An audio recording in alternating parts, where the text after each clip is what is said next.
Ekspansion edhe këtë javë, pra një është të dashur miq të ora 24.tv dhe almakos.com. Sonte do të kemi një bisedë frymëzuese me një grua që me punë dhe për kushtim ka ndërtuar jo vetëm biznes, po edhe një rrugtim të veçantë përtej paragjykimeve dhe stereotipeve. Ajo është një ndër gratë e para në vend që mirret me prodhimin e djathit mozzarella dhe me përvojën e saj unike na sjell shembullin se si ndërtohet suksesi çdo ditë me durim dhe guxim. Gëzime Fejziu sonte në Ekspansion për të ndarë me ne historitë e saj, sfidat dhe arritjet që e kanë kthyer në një figurë frymëzuese për shumë gra të tjera në zonat rurale dhe më gjerë. Përshëndetje zonja Fejzie dhe mirë se na erdhët në Ekspansion. Përshëndetje, faleminderit për ftesën. Një rrugtim i gjatë në jetën tuaj, domethënë ktheheni në vendlinje për të ngritur një biznes. Histori e rrallë dëgjuar, por edhe shumë interesante për të marrë shembull. Por para se të flasim për biznesin, a mund të na tregoni në pika të shkurtra si arritët deri këtu? Do me thamë, para se me u shpërngull në Itali, unë kam punu këtu si në punëse në Bankën Popullore apo shërbimi kontabilitetit shoqëror në qarkullimin pagesor. Dërsa im shoq ishte profesor i fizikës e të kimizmit, po vendosëm si gjithë, atëres ishte edhe si një eufori të shkojmë jashtë për diçka më të mirë. Shkon në Itali edhe atje ishim punëtor të thjesht, im shoq ishte udhëheqës i asaj fabrike për shkak se është një teknolog i mirë i këtynve llojeve të produkteve. Mirë, po në vitin 96 na biskeshi fatin dhe në atë fabrike murëm me qira. Puna ishte shumë mirë, atëherë si ndajtëm punët, im shoq pasi është ai afekcionuar në prodhimin e këtynve llojeve të gjatrave, unë u bëra një menaxhere, ndërsa ai punonte në punëtori brenda. Vitet kalonin edhe vendosëm që të investojmë në Maqedoni, të bim një risi, për shkak se deri atëherës edhe sot e kësaj dite, faktikisht në 2003 e kena hap këtë fabrikë, ende nuk ka asnjë fabrikë që i prodhon këto llojna e gjatrave. Fillimi ishte shumë i rëndë, mirë po me shumë punë ja dola. Pse filluat pikërisht në këtë sektor? Ishte mungesa e djathit mozzarella apo të diçka tjetër që ju shtyu që të mireni me këtë? Po, mbi të gjitha ishte që për shkak se shpesh kur vinin ne nga Italia këtu bënte hulumtim im shoq, me të vërtetë në atë kohë 2003-shin, lesës kishte që mireshin me prodhimin e mozzarellës mirë, po edhe shumica nuk e njihnin, edhe ashtu ne vendosëm të sjellim një risi në Maqedoni, ku prej 2003-shit edhe deri më sot ende nuk ka asnjë fabrikë që prodhon këto lloje të gjatrave apo kashkavallave, edhe sidomos veçanti mozzarella. Sa kohë punuat në Itali? Unë punova 13 vjet në Itali edhe 9 vjet bëna vaqeardhje. Për shkak se ne nuk e dishim si do të shkonin këtu punët, thash edhe më parë se nuk e njihnin shumica mozzarellën, edhe 9 vjet e mbajtëm paralel fabrikën në Rom edhe këtu. Ishte një sakrificë e madhe si për mua, si për tim shoq, mirë po ja dole. Kur ishte momenti që vendosët që duhet të ktheheni në vendlindje dhe të nisni biznesin tuaj këtu? Të tregoj drejtën, momenti ishte që edhe pse atje ishim shumë mirë, kishim aktivitetin ton, biznesin ton, mirë po frika ime ishte për fëmijët. Të tregoj drejtën, jam e sinqert, ndoshta dikush do të më keq kuptohe, që mos më mbeten për çdo herë fëmijët e mi në migrim, edhe vendosëm kur djali me mbaroi klasën e 9 në Rom, vendosa që fillimisht erdha me djalin edhe regjistrova në kolezh këtu, që ta heki prandin dal ngadalë, se vajza ishte më e madhe, edhe vendosëm që të kthehena. Mbasi djali u adaptu, fillimisht patëm probleme se djali nuk mundeshte të adaptohet në këtë rreth. Edhe mbasi u adaptu djali, erdhe edhe vajza, mbaroi fakultetin këtu. Mandej mbas viteve kur hyn punët në binar, sepse thash se mozzarellën shumë pak e njihnin edhe këto lloj të kashkavallave, edhe mbas 9 vjetëve vendosëm që të mbyllim atje dhe të transferojnë këtu. Do me thënë vendimi nuk ka qenë aq lehtë i marrur. Jo, po shife, ne atje jo se ishim keq, ishim shumë mirë, ishim një ndër parët shqiptarë në Rom që kishim biznis, bet fjalë për vitin 1996, sot ka plot shqiptarë që i kanë bizniset e veta. Mirë po njëri duhet të ketë një guxim, edhe ti thot ndalu. Atë guxim ta marrish shumë rand. Mirë po ne kishim vendus ashtu edhe u kthim. Kush ju dha mbështetjen dhe forcën më të madhe për të nisur biznesin tuaj këtu në Maqedoni? Po të tregoj, fillimi ishte shumë i randë. Edhe sidomos u ktheva une. Une me djalin ishte i vogël, shkonte në shkollë. U ktheva une dhe të gjithë më shifshin me një sy, për shkak se edhe ju vetë shumë mirë e dini se në krye të një prodhimtarie, çdo herë pritet që jetë një burr. Jo një grua, për shkak se gruaja nuk mundet, gruaja mund të jetë një infermiere, një mësimdhënëse, një mjeke, etj. Edhe pse sot femra shqiptare ka hecur shumë, më shifshin me një sy shumë, si të them, si unë do të dështoj, nuk do mundem, për kraljen më të madhe e kisha ka im shoqët dhe kam fëmijë. Çdo herë më thyshin, shko, dhe e bësh, do mundesh, dhe edhe pse pata shumë pengesa, edhe shumë stereotipe, shumë mirë po ja dola.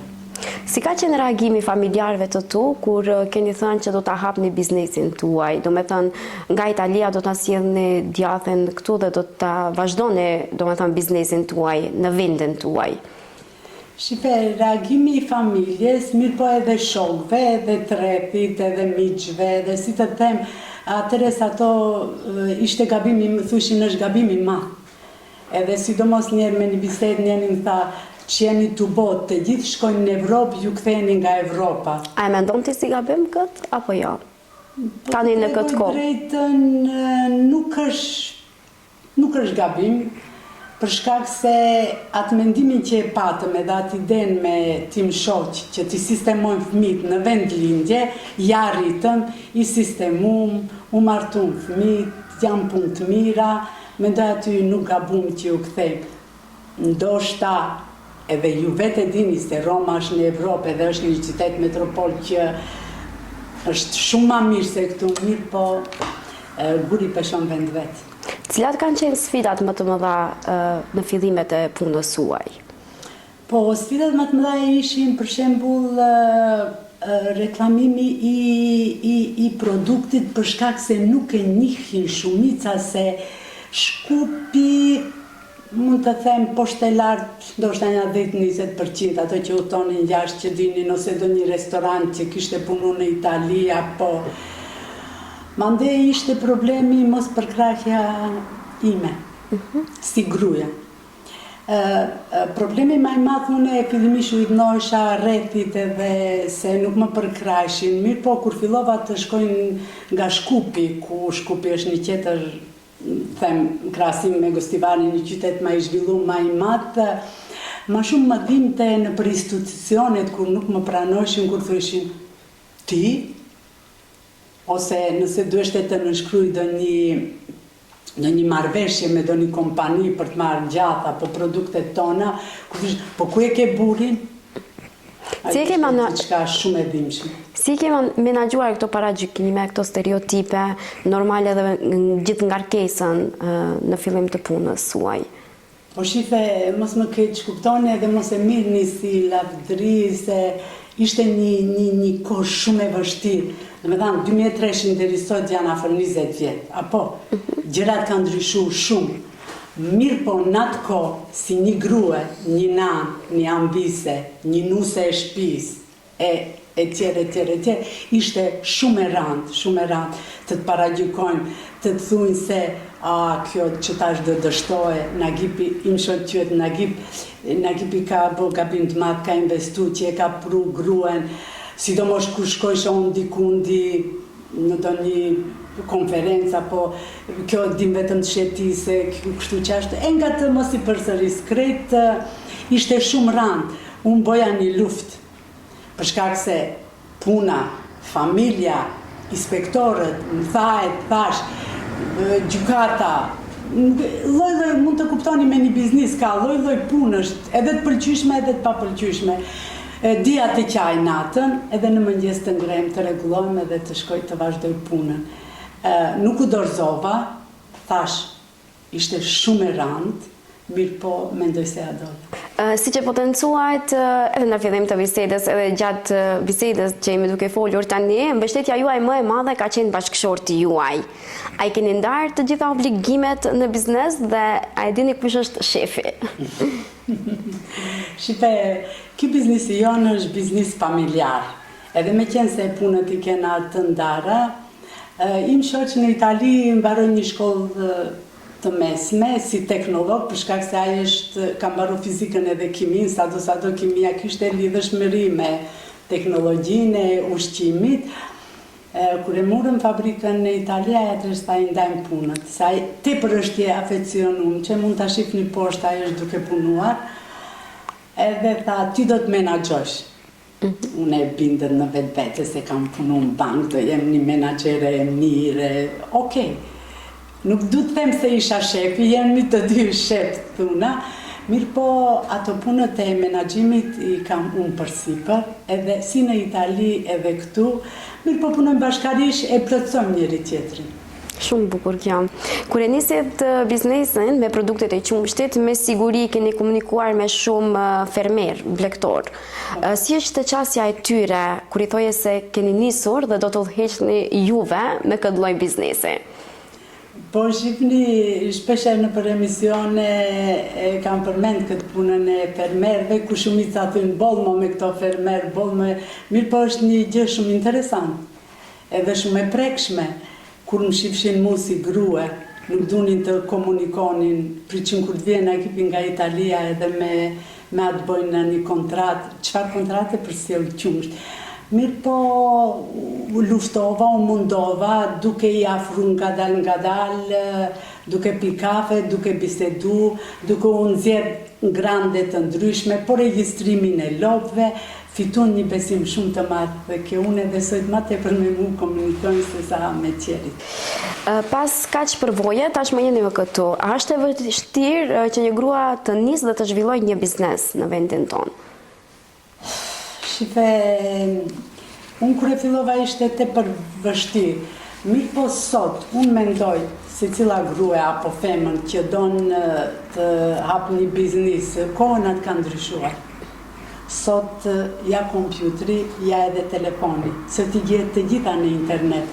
Unë për shembull, unë kur kam hyrë në biznis, unë nuk kam ditë, kam mendu, jam një menaxhere, e marri vesh nga kontabilizmi, mirë po nuk ishte e vërtet. Unë investova në vetvete, duke shku në trajnime të ndryshme, ma shumë investova në vete kur erdha në Maqedoni. Më kujtojt një fjalë një drejtorit të një banke në Itali, duke pirë kafe, më tha, si shkon puna, unë i thash, nuk shkon puna mirë, unë kam mendu se në biznis vetëm pare mund të mbledhish. Edhe me qenë se i disha hyrjet e daljet në kontabilizëm, unë ja bëra kështu, jo, s'kena pare, po ta si s'keni pare, a hani, a pini, po i kujtë është ki furgon, po kjo vetur, po saj normal isha klienti ati në bank, a i më lexon të shumë mirë. A, tha stop, zime, ti tha nuk jeni menaxhere mirë. Thash pse, tha ti duhet t'investojsh në vetvete.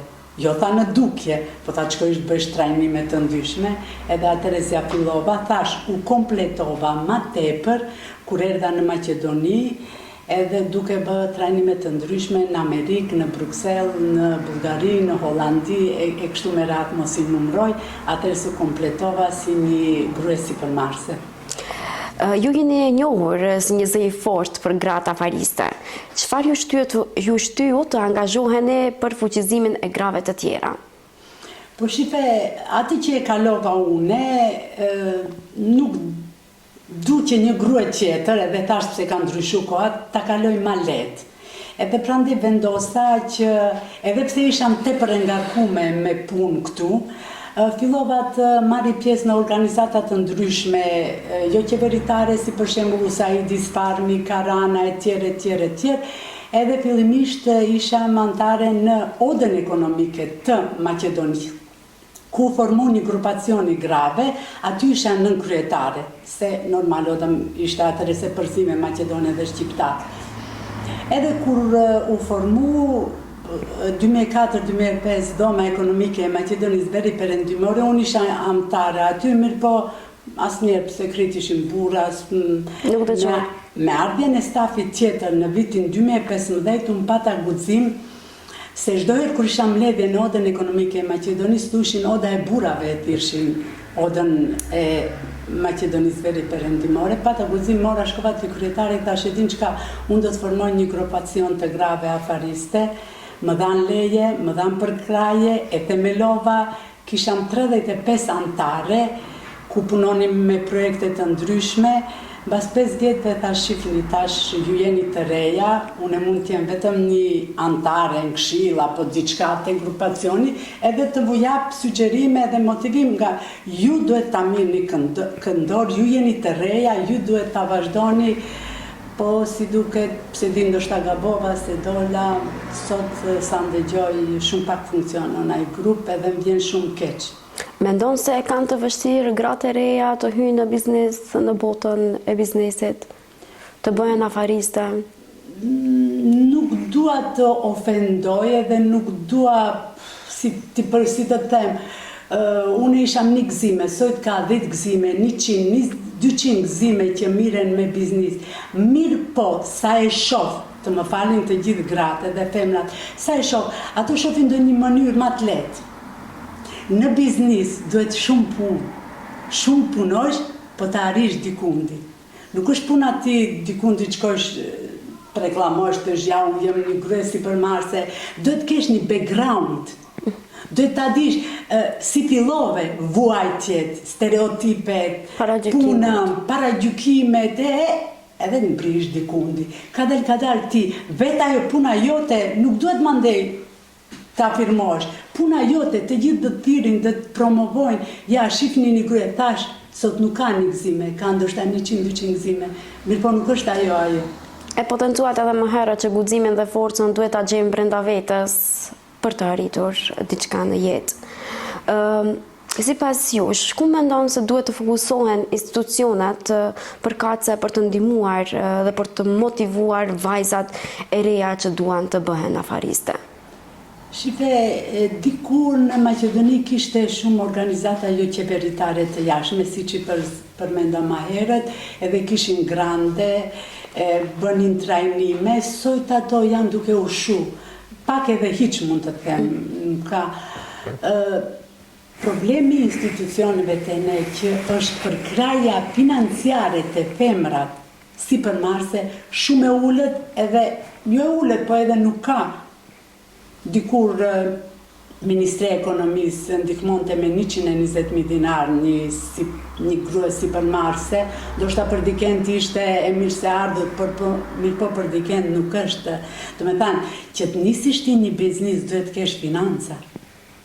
Aso që e dini shumë mirë bankat si funksionojnë, interesat janë shumë të nalta, edhe këtu duhet, derisa e shef se një grua mundohet edhe donë të hapen një biznis, këtu duhet institucionet të përkrajnë femnën, të përkrajnë atë grua, ti ndihmojnë, gjitha financiarisht, se ajo do të gjejë rrugën e vete, do mundohet, do luftohet, poshtë e lartë, do investohet, nuk do investohen, do të gjejë, derisa e ka marrë atë rrugtim që të bëhet një grua sipërmarrëse, mirë po këto gjërat kene janë shumë të dobta.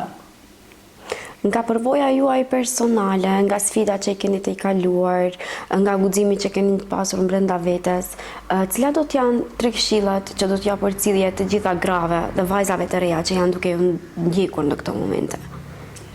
Këshilla ime do t'ishte që mos të hezitojnë, mos të kemë frikë, mos i trembi, tash biznisi është një gjë shumë e rëndë, edhe donë shumë punë. Shife, nga vetë fjala, sipërmarrës.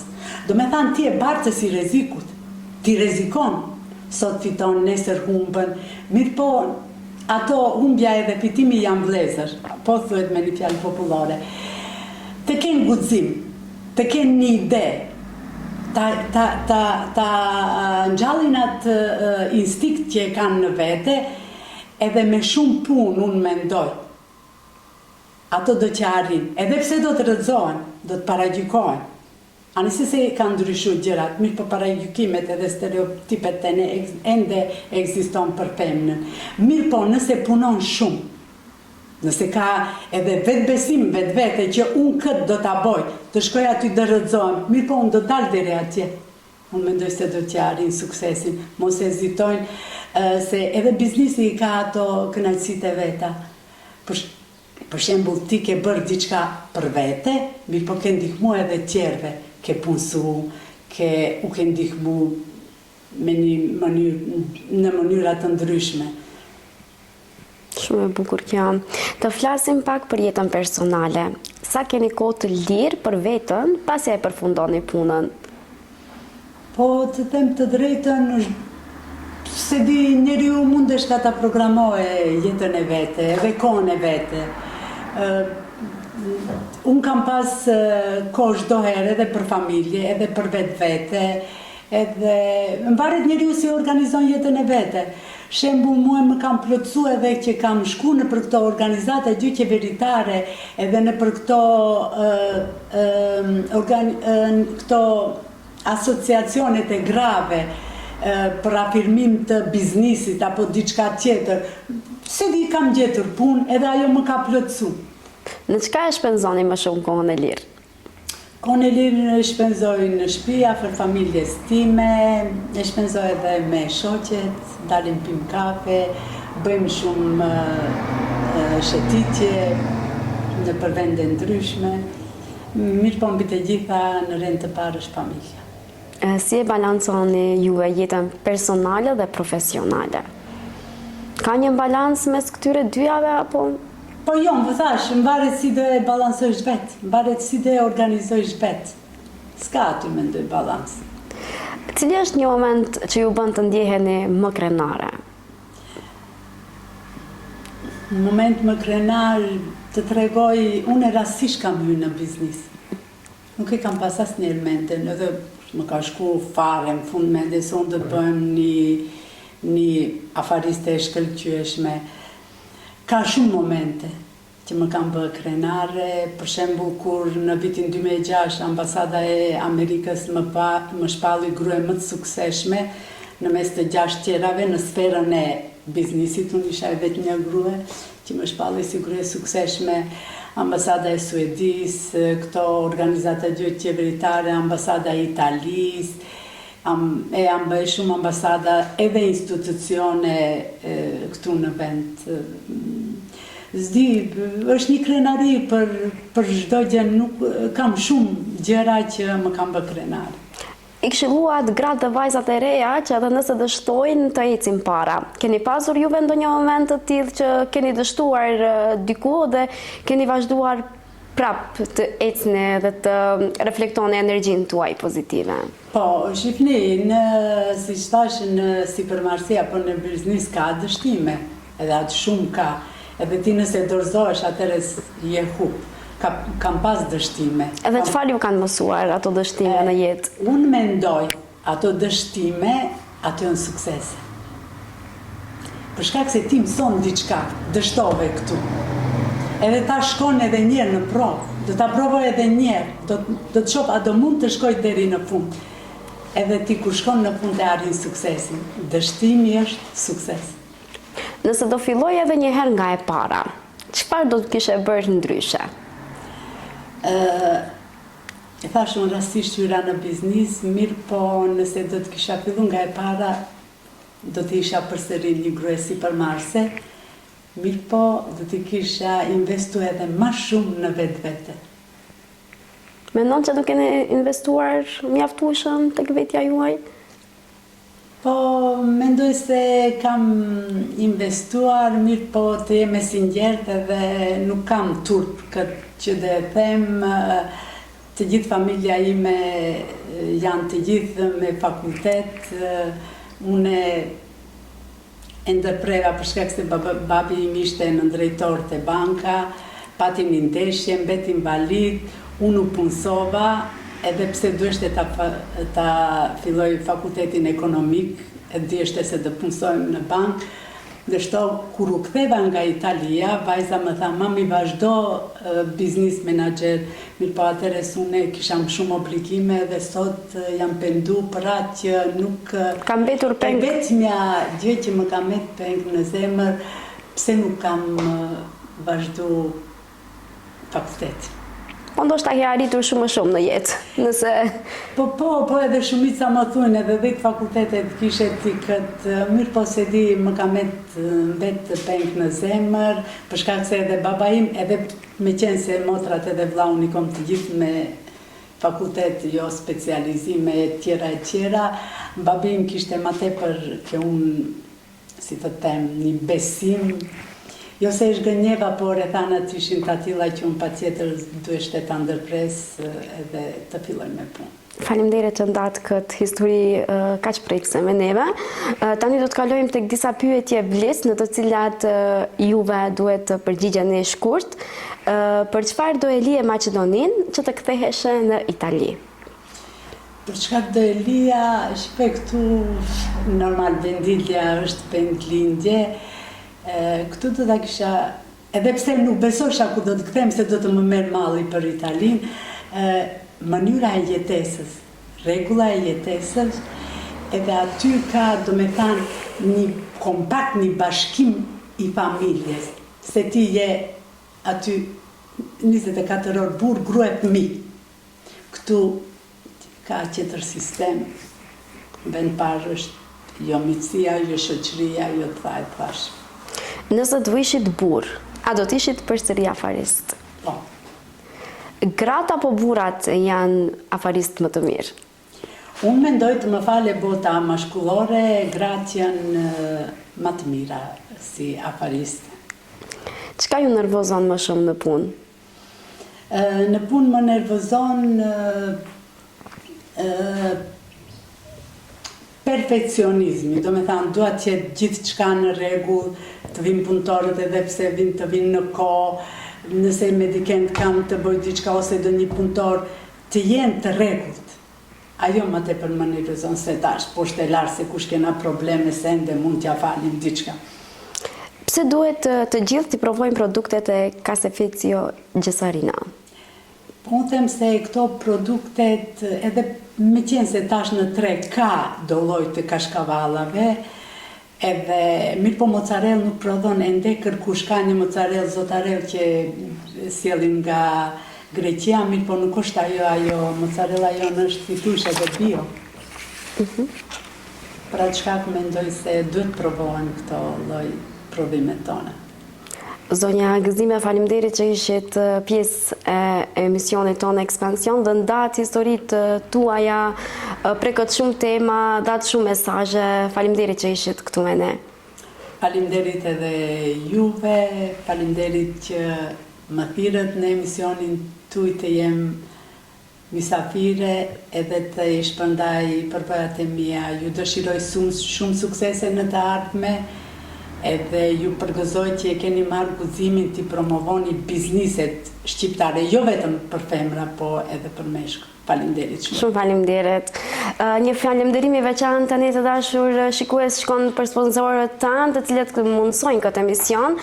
Trim Lumi është kompania gjigante që ndërton ëndrrën tuaj me projekte që flasin vet. Super kompani, distributori dhe investitor i përgjithshëm që kujdeset për cilësi dhe modernitet në shtëpitë tuaja. Studio Gjone, qendra estetike ku bukuria dhe profesionalizmi takohen së bashku. Vela Films është njështrit pas objektivit që kthej në momentet tuaja më të rëndësishme në kujtimet e përjetshme. Austrian Palace, vendi ku tradita takohet me cilësinë dhe agjencionet e marketingut digital BFF. Deri takimin tonë të radhës, mirëmbëqjet.